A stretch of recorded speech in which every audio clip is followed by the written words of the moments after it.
अगर मैं आपसे कहूं कि अंडरवर्ल्ड की दुनिया में एक ऐसा शख्स था जिसका नाम सुनते ही दाऊद इब्राहिम की पैंट गीली हो जाती थी, तो यकीनन आप उसका नाम जानना चाहेंगे। वो इतना बेखौफ था कि दाऊद की गली में घुसकर उसे सीधे धमकी दे देता था।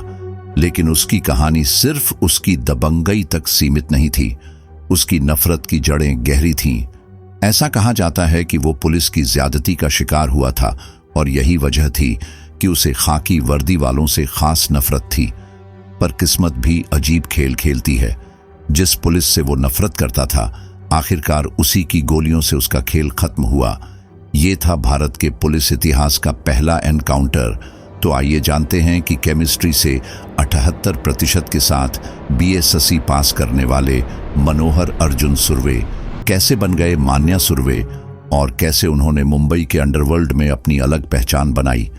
8 अगस्त 1944 को महाराष्ट्र के रत्नागिरी जिले के रणपार गांव में एक लड़का पैदा हुआ जिसका नाम रखा गया मनोहर अर्जुन सुर्वे।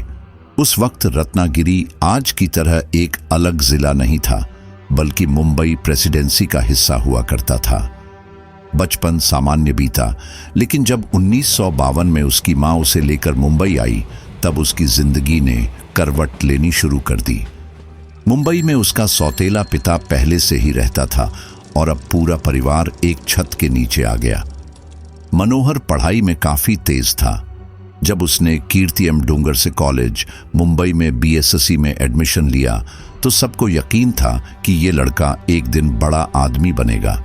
78% अंकों के साथ केमिस्ट्री में ग्रेजुएशन पूरा करने वाला यह होनहार छात्र अपनी मां के सपनों को पूरा करना चाहता था। उसकी चाहत थी कि वह एक शरीफ आदमी की तरह जिंदगी गुजारे, लेकिन तकदीर की किताब में कुछ और ही लिखा था। मुंबई में उसकी जिंदगी के 2 चेहरे थे। एक तरफ वह मेहनती स्टूडेंट था और दूसरी तरफ उसका सौतेला भाई भार्गव दादा, जो अपराध की दुनिया में गहरी पैठ बना चुका था। भार्गव दादा का एक दोस्त था सुरेश देसाई, जो अगर बाजार का कुख्यात बदमाश था। यही दोनों घर का पूरा खर्चा चलाते थे, यहां तक कि मान्या की पढ़ाई के लिए भी पैसा देते थे। तू बस पढ़ाई कर छोटे, बाकी दुनिया की फिक्र करने की जरूरत नहीं, भार्गव अक्सर यही कहता था। मनोहर हमेशा शांत स्वभाव का था। स्कूल से कॉलेज तक उसने कभी किसी से झगड़ा नहीं किया, लेकिन कहते हैं ना, कभी कभी दूसरों के गुनाहों की सजा भी भुगतनी पड़ती है। साल 1969 में भार्गव दादा की डांडेकर नाम के एक शख्स से किसी बात पर कहासुनी हो गई। उस वक्त वहां सुरेश देसाई, मनोहर सुर्वे और एक अन्य साथी भी मौजूद थे। गुस्से में बहस इतनी बढ़ गई कि डांडेकर की मौके पर ही मौत हो गई। पुलिस को किसी की परवाह नहीं थी, उन्हें सिर्फ अपराधियों की तलाश थी। हकीकत ये थी कि मनोहर सिर्फ मौके पर मौजूद था, लेकिन उसके हाथ खून से नहीं रंगे थे। फिर भी पुलिस ने इस केस में भार्गव दादा, सुरेश देसाई और मनोहर सुर्वे को हत्यारा करार दे दिया। जिस लड़के ने शरीफ बनने का सपना देखा था, उसे अब अपराधी बना दिया गया था। यहीं से शुरू हुआ वो सफर जिसने मनोहर अर्जुन सुर्वे को मान्या सुर्वे बना दिया। कहते हैं, जब पुलिस की नजर में कोई अपराधी बन जाता है, तो फिर सच झूठ मायने नहीं रखता। यही हुआ मनोहर अर्जुन सुर्वे के साथ। उसका सौतेला भाई भार्गव दादा जब भी कोई अपराध करता, तो कुछ दिनों के लिए इलाके से गायब हो जाता। लेकिन पुलिस हर बार उसके परिवार को टारगेट करती थी। हर बार वही कहानी दोहराई जाती। पुलिस घर पर आती, मनोहर को उठाती, पूछताछ होती, फिर बेरहमी से पीटा जाता। लेकिन इस बार मामला और संगीन था। 302 यानी मर्डर का आरोप। मनोहर को गिरफ्तार कर लिया गया और कोर्ट ने उसे सजा सुना दी। इस दौरान इलाके में तैनात एएसआई दाभोलकर ने उसके साथ बेहद सख्ती बरती।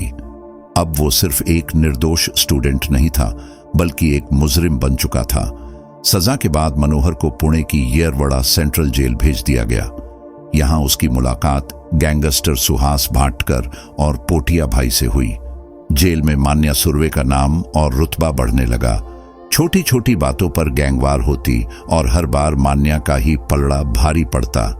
अबे, ये पढ़ा लिखा लौंडा कुछ ज्यादा ही उछल रहा है, भाटकर ने अपने आदमियों से कहा।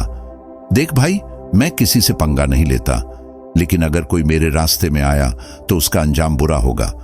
मान्या का जवाब साफ था। जल्द ही जेल प्रशासन ने फैसला लिया कि मान्या को येरवड़ा से रत्नागिरी जेल शिफ्ट कर दिया जाए, लेकिन मान्या ने हार मानने से इनकार कर दिया। उसने भूख हड़ताल शुरू कर दी।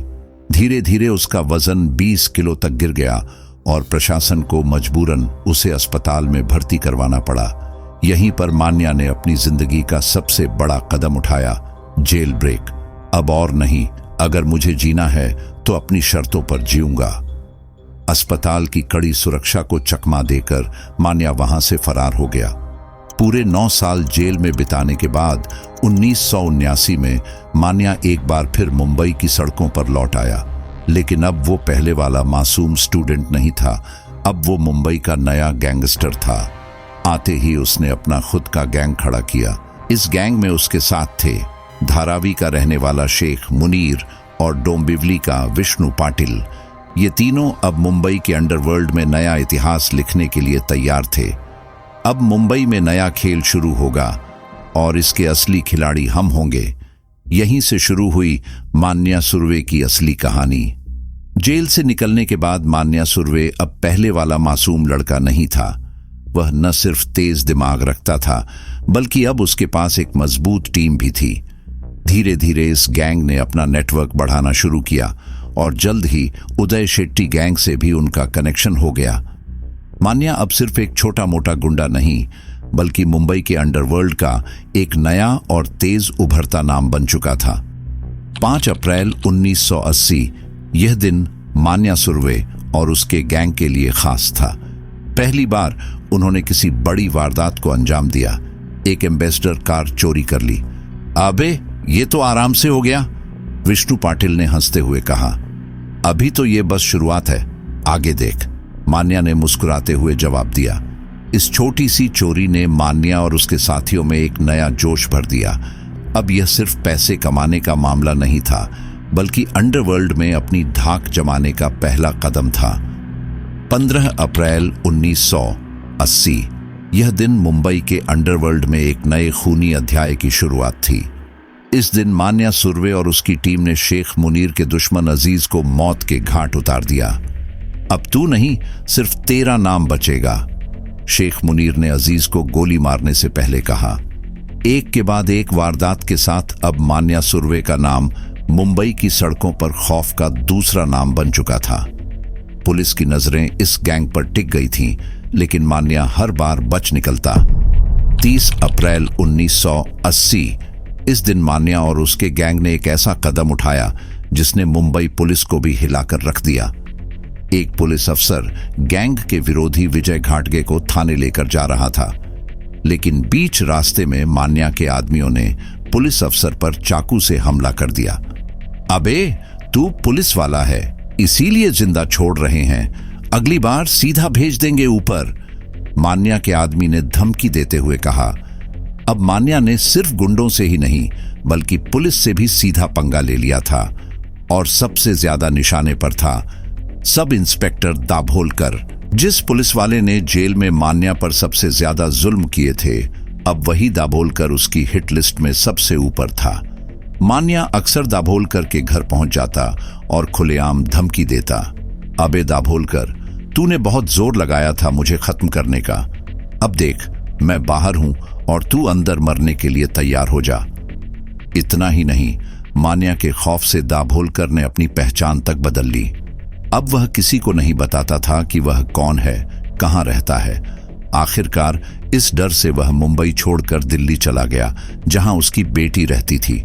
मुंबई अंडरवर्ल्ड में मान्या सुर्वे की तेजी से बढ़ती ताकत ने सबको चौंका दिया। वह ना तो किसी बड़े गैंग का हिस्सा था और ना ही पुलिस में कोई उसका सपोर्टर था। मैं खुद अपना खेल लिखूंगा और मैं ही इसके नियम तय करूंगा, मान्या अक्सर अपने साथियों से कहता। अपने शातिर दिमाग और जबरदस्त ताकत के दम पर उसने खुद को मुंबई का सबसे खतरनाक गैंगस्टर बना लिया था। अब उसके नाम से ही पुलिस और बाकी गैंग कांपने लगे थे। लेकिन यह तो सिर्फ शुरुआत थी। मान्या सुर्वे की असली कहानी अभी बाकी थी। अगर मुंबई के अंडरवर्ल्ड की बात करें तो दाऊद इब्राहिम का नाम सबसे पहले सामने आता है। लेकिन क्या आपको पता है कि दाऊद के उत्थान में सिर्फ उसकी चालाकी ही नहीं बल्कि उसका पुलिस कनेक्शन भी एक बड़ा कारण था। उसके पिता इब्राहिम कास्कर खुद मुंबई पुलिस में क्राइम ब्रांच में काम करते थे, जिसकी वजह से पुलिस के साथ उसकी अच्छी खासी सेटिंग थी। दूसरी तरफ पुलिस भी चाहती थी कि पुराने डॉनों का खेल खत्म हो जाए। उस दौर में अंडरवर्ल्ड 3 हिस्सों में बंटा हुआ था, हाजी मस्तान, वर्धा भाई और करीम लाला। इन तीनों ने मिलकर मुंबई को अपने अपने इलाकों में बांट लिया था और अवैध शराब, हफ्ता वसूली, विदेशी सामान की तस्करी, ड्रग्स और सोने की स्मगलिंग जैसे धंधे खुलेआम चलते थे। आम मुंबईकर इनकी दहशत में जीता था, लेकिन सरकार, पुलिस और नेता सब जानते बूझते भी कुछ नहीं करते थे, क्योंकि क्रिमिनल पुलिस पॉलिटिक्स का नेक्सस पूरी ताकत से काम कर रहा था। धीरे धीरे अंडरवर्ल्ड की नई पीढ़ी तैयार हो रही थी, जिसमें सबसे बड़ा नाम था दाऊद इब्राहिम कास्कर। वह बेहद चालाक और दूरदर्शी था। उसने धीरे धीरे तीनों बड़े डॉनों को चुनौती देना शुरू किया और खुद को अंडरवर्ल्ड का नया बादशाह बनाने की ठान ली। पुराने लोग पुरानी सोच के साथ चलते हैं, मैं इस खेल के नए रूल्स बनाने वाला हूं।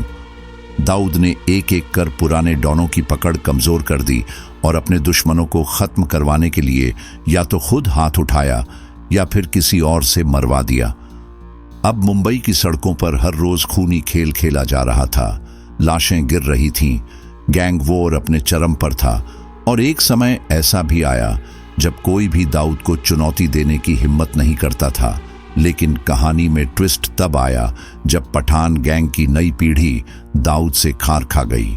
उस दौर में दाऊद पूरी तरह से अपने बड़े भाई शब्बीर कास्कर के अंडर काम कर रहा था। शब्बीर ही गैंग का असली लीडर था, लेकिन दाऊद का दिमाग बहुत तेज था। वह पुलिस को भी अपने फायदे के लिए इस्तेमाल कर रहा था। मुंबई पुलिस दाऊद के प्रति थोड़ी नरम थी और इसके 2 कारण थे। एक, उसका बाप पुलिस में था, इसलिए उसे कुछ हद तक पुलिस का सपोर्ट मिलता था। 2, पुलिस खुद उसे पुराने डॉनों को खत्म करने के लिए इस्तेमाल कर रही थी। उन्हें लगा कि दाऊद बस एक छोटा मोटा गैंगस्टर है जो उनके लिए एक इन्फॉर्मर की तरह काम करेगा और फिर खुद ही खत्म हो जाएगा। लेकिन वे ये नहीं जानते थे कि जिसे वे मोहरा समझ रहे थे वही एक दिन अंडरवर्ल्ड का सबसे बड़ा खिलाड़ी बन जाएगा।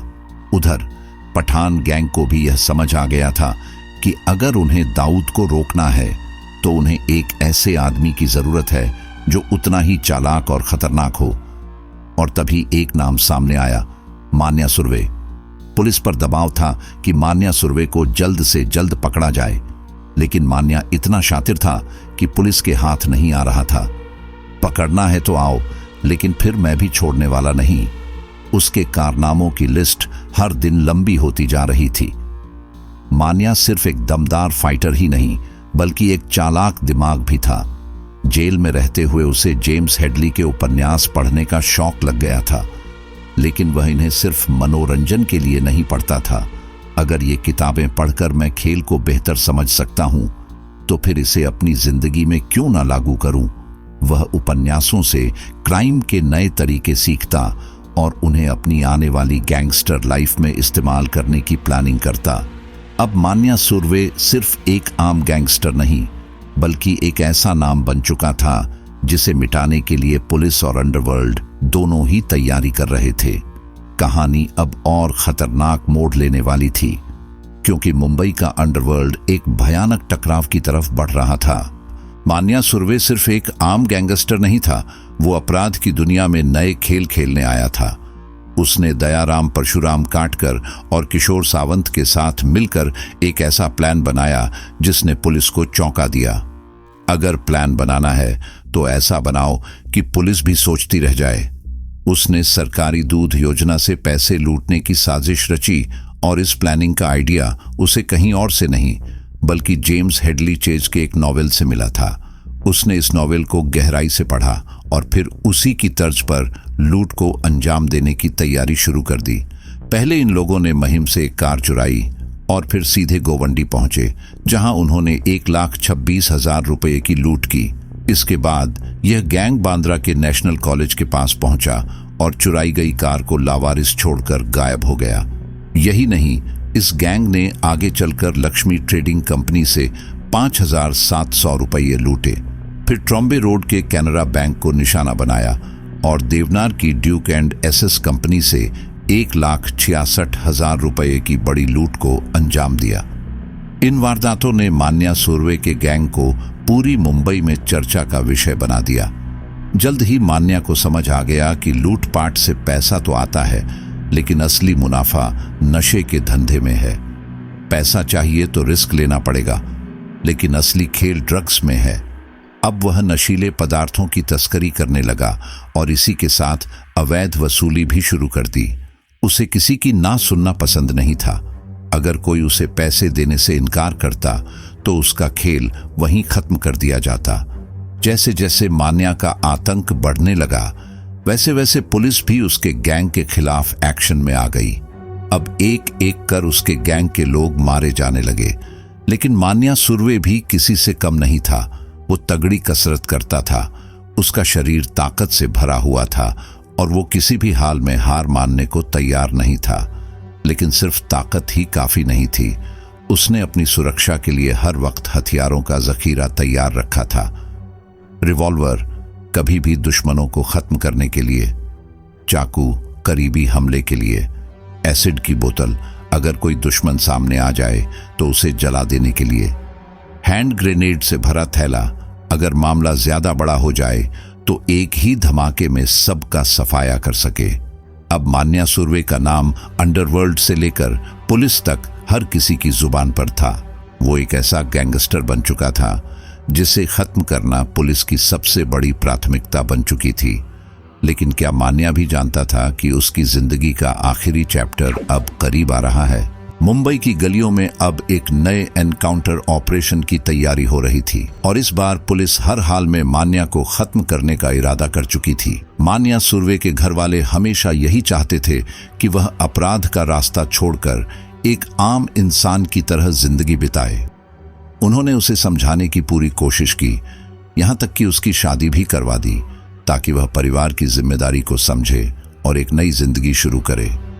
शादी के बाद उसके 2 बच्चे भी हुए, लेकिन मान्या के अंदर जो अपराध की लत लग चुकी थी वह इतनी आसानी से नहीं छूटने वाली थी।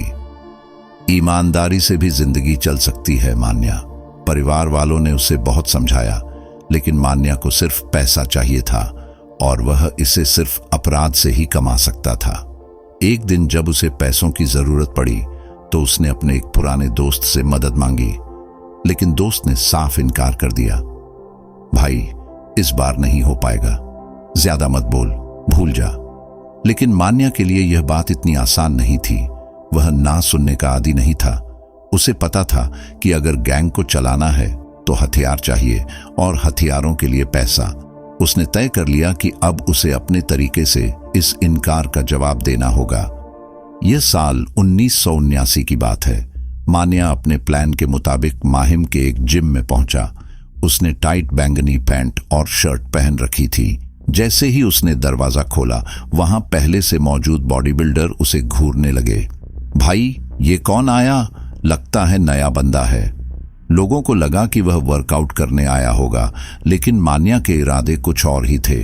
उसकी नजरें सिर्फ अपने उस दोस्त को ढूंढ रही थी जिसने उसे पैसे देने से मना कर दिया था। कुछ ही सेकंड में मान्या उसके पास गया। दोनों की आंखें टकराईं और बिना एक भी शब्द कहे मान्या ने अपनी जेब से रिवॉल्वर निकाली और सीधे उसके पैर में 2 गोलियां दाग दी।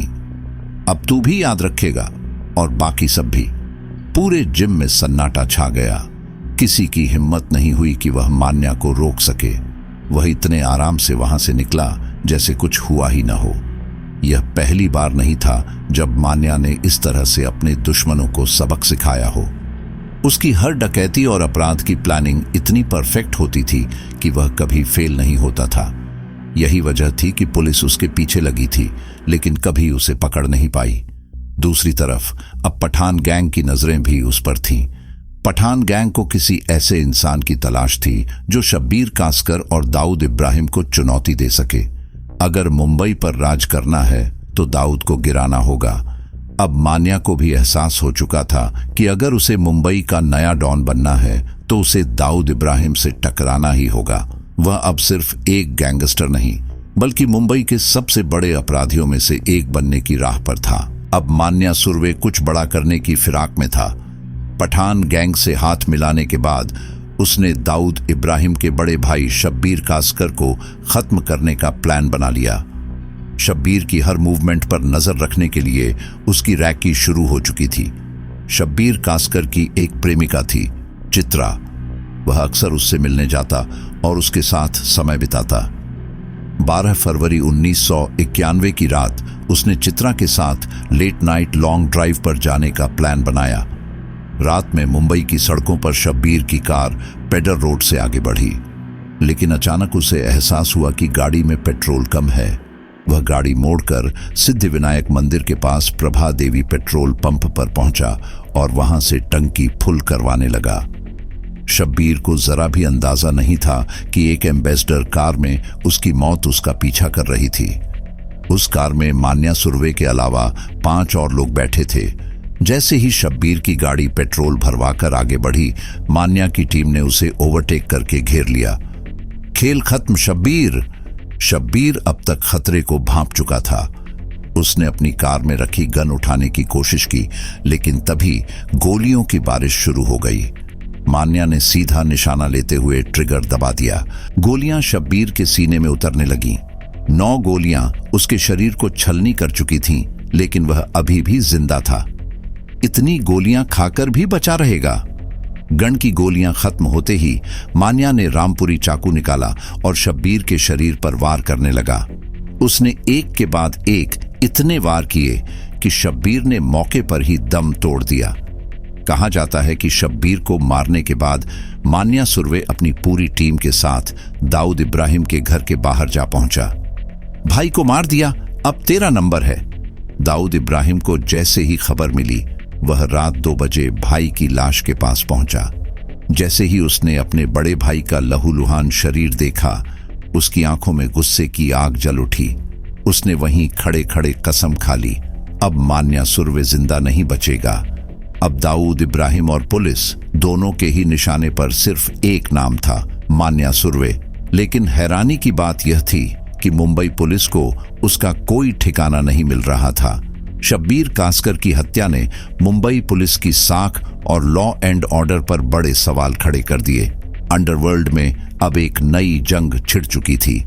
शब्बीर कासकर की हत्या के बाद महाराष्ट्र के तत्कालीन मुख्यमंत्री अब्दुल रहमान ने इस वारदात पर गहरा अफसोस जताया। उन्होंने कड़ा रुख अपनाते हुए पुलिस को हथियारों को जल्द से जल्द पकड़ने का निर्देश दिया। दाऊद इब्राहिम का मुंबई पुलिस में अच्छा खासा दबदबा था, लेकिन इसे संयोग ही कहा जाएगा कि दाऊद, मान्या सुर्वे और खुद मुख्यमंत्री अब्दुल रहमान तीनों ही महाराष्ट्र के कंकड़ इलाके से ताल्लुक रखते थे। घटना के बाद मुख्यमंत्री ने Mumbai police commissioner Julio Ribeiro को तलब किया और मुंबई के अंडरवर्ल्ड की कमर तोड़ने का आदेश दिया। उनका पहला टारगेट था मान्या सुर्वे। अब पुलिस भी तुम्हारी मौत की स्क्रिप्ट लिख रही है मान्या। मुंबई पुलिस ने मान्या को खत्म करने के लिए एक स्पेशल टीम बनाई। इस टीम में सीनियर सब इंस्पेक्टर यशवंत भेड़े, इसाक बागबान, राजा तांबट और संजय परांडे समेत 30 पुलिसकर्मी शामिल किए गए। अब मान्या की कमजोरियों को तलाशा जाने लगा। बहुत जल्द पुलिस को एक अहम जानकारी मिली। मान्या सुर्वे की एक गर्लफ्रेंड है जिससे वह कॉलेज के दिनों से प्यार करता है। वह आज भी अपनी प्रेमिका से मिलने के लिए चोरी छिपे जाया करता था। मान्या अपनी गर्लफ्रेंड से अक्सर वडाला में मिलने आता था।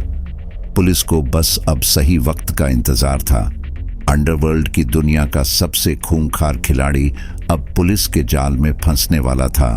11 जनवरी 1982 मुंबई पुलिस को एक पक्की सूचना मिली कि मान्या सुर्वे आज अपनी गर्लफ्रेंड से मिलने वडाला आएगा। खबर मिलते ही पुलिस ने अंबेडकर कॉलेज के पास घेराबंदी कर दी। आज भाग नहीं पाएगा मान्या। सादी वर्दी में पुलिसकर्मी हथियारों से लैस होकर इलाके में तैनात हो गए। जाल बिछ चुका था। सुबह 10:30 पर अंबेडकर नगर बस स्टॉप के पास एक लड़की आकर खड़ी हुई। पुलिस को इशारा मिला, यही है मान्या की गर्लफ्रेंड। 10:34 एक कार बस स्टॉप के पास आकर रुकी। टारगेट आ चुका है। टीम तैयार हो गई। मान्या सुरवे गाड़ी से उतरा। सीनियर सब इंस्पेक्टर यशवंत भिड़े ने टीम को आगे बढ़ने का इशारा किया। जैसे ही मान्या ने देखा कि कुछ लोग तेजी से उसकी तरफ बढ़ रहे हैं, उसे आभास हो गया कि ये पुलिस का जाल है, ये ट्रैप है। उसने मोजे में छुपाया अपना रिवॉल्वर निकालने की कोशिश की, लेकिन तभी धाएं। सीनियर इंस्पेक्टर इसाक बागबान की पहली गोली सीधा मान्या के सीने में उतरी। पीछे से राजा तांबट ने भी ताबड़तोड़ गोलियां बरसा दी। मान्या लड़खड़ा गया। उसने अपने पास रखी एसिड की बोतल पुलिस की तरफ फेंकने की कोशिश की, लेकिन अब उसमें ताकत नहीं बची थी। एसिड का कुछ हिस्सा उसके खुद के ही शरीर पर गिर गया। पुलिस ने आगे बढ़कर मान्या को अपने कब्जे में ले लिया। उसे तत्काल लोकमान्य तिलक हॉस्पिटल ले जाया गया, लेकिन वहां डॉक्टर्स ने उसे मृत घोषित कर दिया। इस खबर के पीछे कौन था? कहा जाता है कि पुलिस को मान्या की सटीक लोकेशन और प्लानिंग की जानकारी खुद दाऊद इब्राहिम ने दी थी, क्योंकि दाऊद को अपने भाई शब्बीर का बदला लेना था और मान्या का अंत तय था। तो दोस्तों, यह थी मुंबई अंडरवर्ल्ड के सबसे खतरनाक डॉन मान्या सुरवे की कहानी। एक ऐसा अपराधी जिसने पुलिस और माफिया दोनों को चुनौती दी, लेकिन अंत में उसका भी वही हश्र हुआ जो हर अपराधी का होता है। अगर आपको यह वीडियो पसंद आई हो तो इसे लाइक करें, अपने दोस्तों के साथ शेयर करें और कमेंट में बताएं कि आपको यह कहानी कैसी लगी। अगर आप ऐसी ही सच्ची क्राइम स्टोरीज देखना चाहते हैं तो चैनल को सब्सक्राइब करना ना भूलें और बेल आइकन दबाएं, ताकि आपको हर नई वीडियो की नोटिफिकेशन मिलती रहे। फिर मिलेंगे एक और रोमांचक कहानी के साथ। तब तक के लिए जय हिंद, जय भारत, वंदे मातरम।